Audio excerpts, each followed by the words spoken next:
Hello, my happy writers. Welcome to branding day number 4. Today we're going to talk about visual inspiration and mood boards to match your personality. This is when we start having fun with your branding and trying to put that visual aspect into what you're doing. So if you look right here, these are 4 examples of mood boards that I created for my blog Girl vs. City. And that blog sort of centers around my design work and my lifestyle design work for Renaissance Souls. So if you're trying to get there today and it's not up yet, that's because it's on a little bit of a rebuild. So hopefully that'll come back around soon and you can see some of the mood boards and work that I create from my mood boards. In the meantime, you can see how each one of these has a different feeling to it. And you'll see the different colors that we pull out evoke different feelings. So the first one is really like lighthearted. It could be childish. It could be feminine. It could be fun. The second one is very monochromatic. It's all on a blue scale. It could be very calming, very soothing, maybe a healthcare professional. The next one is once again fun. It's a good mix of bright and neutral shades, and this has a good mix across the color palette, whereas the first bright one is pretty much pastel tones. This could be used by anybody. It could be used by somebody working in nature, just kind of maybe a fun contemporary woman's author, things like that.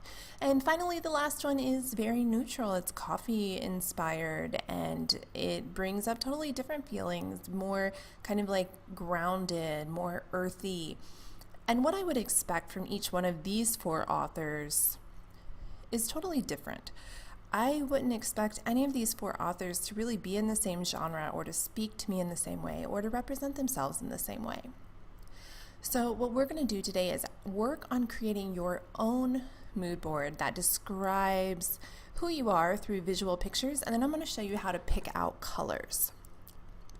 So the first thing you need to do is find photos that match the work that we've already done. One thing I like to do is go to Pinterest and you can type in mood board. You can also type in color palette and you'll see some work that other people have done on mood boards. And you can just kind of scroll through here and get a whole bunch of different feelings, see different ways that people have put together mood boards. You can put them together with textures, with pictures, with graphics. You can keep them monochromatic. You can put a lot of color into it. I adore colors, so for me, I always tend to pick colors out. See, like this one here, I love these shades, and I love that they've incorporated a texture as well as illustration, real life, still life, put quotes with it. So your taste, of course, will definitely differ. So let's talk about where you're going to find your images. The first thing you want to do is try to find images that are what's called Creative Commons, meaning you don't need a license to use those, and the original art creator has said that those can be used. Places I love to find Creative Commons images are Pixabay.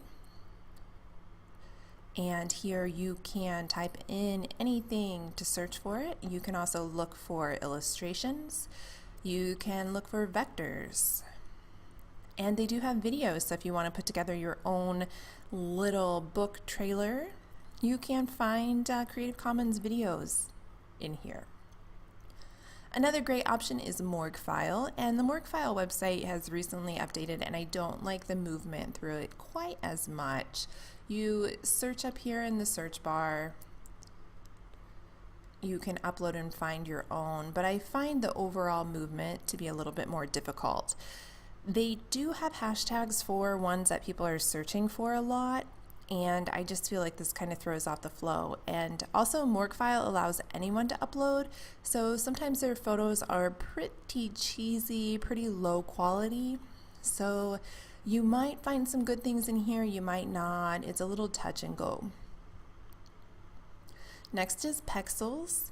Pexels is just another free site. They are a little bit more high quality, and I might be wrong about this, but I believe Pexels is connected to a major stock photography site, and they put stock into here once it's no longer valid in their website, or once it's hit like a certain day or time or something like that. I could be wrong about that, but as you can tell, some of these definitely have higher quality imagery than some of the others. Unsplash is again free. And one thing I do want to highlight while we are talking about these is if you're going to be using these for promotional work, for instance, in Pixabay, you might have the rights to use the photo, you might not have the rights to use the model. So that might mean that the photographer is given permission to use their work, but the model hasn't. So always check what's called a license. So this is under Creative Commons. It says it's free for commercial use, no attribution required, right here on the right-hand side underneath download. If that says attribution is required, that means you must say who took that photo anytime you are using that photo in a public space. If you use that photo on a book cover or in any printed material, you need to state on there that the image is from a certain person, or the video in this instance, that video is from someone. If you're putting it on a book cover, you would just put that right inside on the copyright page. StockSnap.io is a new one that has popped up. Again, considerable amount of Creative Commons images, great colors, good, nice quality. And let's see their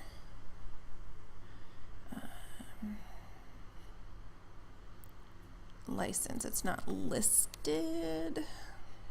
Oh, here we go, non-intrusive cookies. Oh, that's because I'm in Europe. All right. So it looks pretty simple. We're just going to download, and it's downloading right away. So if you have questions on the licensing, usually you can find it somewhere. Here we go, license. So here's the information about their license. Every single image on StockSnap is under Creative Commons CC0. So there you go. Everything here is safe to use as well. And this is why when you're doing this, you really don't want to go around just snapping stuff off of Google that matches what you want, because if you post that out without permission to use it, you could find yourself having to pay an extremely heavy fine. You definitely don't want to be paying those heavy fines. It could be upper hundreds, it could be thousands. I've seen some copyright violation fees that have gone out in the mid six figures from bloggers who just used information they found online. A great option for you is FreePic. You can use anything on, almost anything on FreePic with attribution, or if you pay to become a member, you can have access to everything in the FreePic libraries without attribution.